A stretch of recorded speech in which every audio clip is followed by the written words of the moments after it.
We have 43 makers represented and over 70 instruments here and counting. Some of them are from very far afield. It's impossible to find something that sounds better than these. There are so many great violin makers around the world that people actually don't know about. With the quality of instruments they have today, it's pretty much like talking to Strad and Guarneri. These instruments will be that in a couple hundred years. I guarantee it. They're fantastic. You got legends here playing them too.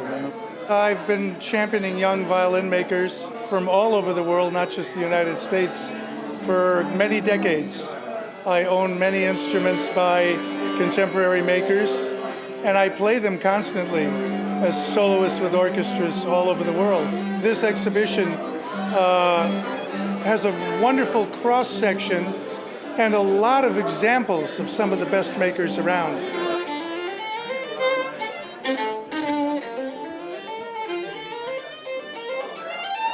I've been representing modern makers for quite some time in my office. Most of the instruments were made in the last year. And basically, the idea behind the exhibition is to kind of wow people and see what's available. We're having kind of a renaissance of violin making. It is an opportunity to sell instruments and for people to find instruments they want to purchase. I think for Julie and myself, we really love working with makers. And when you sell a maker's violin, you feel in a way like you've done a good deed. The quality of new making in the past, let's say, couple of decades has skyrocketed. And I think some of the people who are dealing with valuable instruments are becoming savvy to the fact that the market is mixing a little bit in the lower registers. Contemporary is an interesting thing because up to now violins are known for their old Italian instruments. And of course you can't beat an old Italian instrument with the history and the aura and all the people that owned it. There's a certain energy to each instrument. But for people, students, and that they can't afford high quality instruments, I think some of the modern makers, some of these wonderful instruments here, their quality will certainly be good. Everybody I've talked to is like overwhelmed with the numbers of really high quality instruments, which you wouldn't have been able to find 30, 40 years ago. It wouldn't have been possible to do this.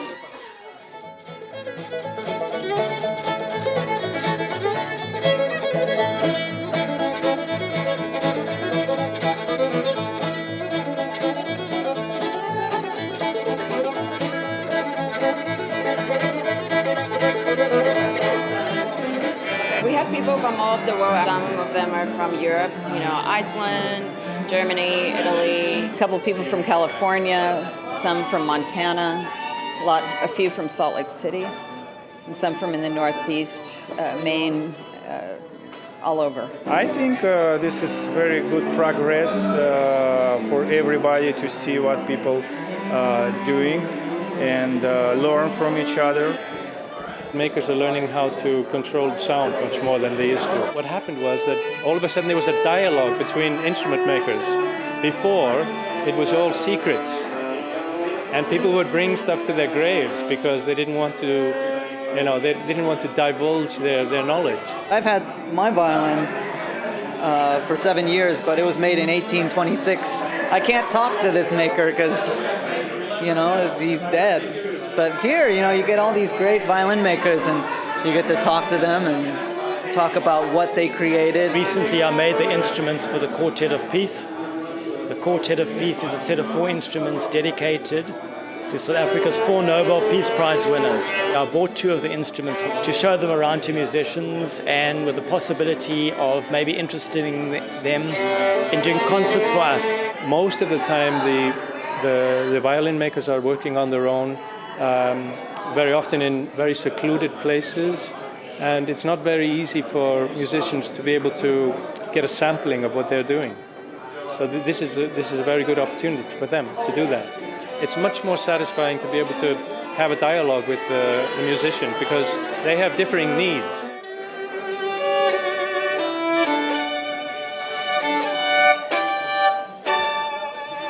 This is not a competition here. This is an exhibition, which makes it all that much more pleasant. These are not violin makers competing against one another.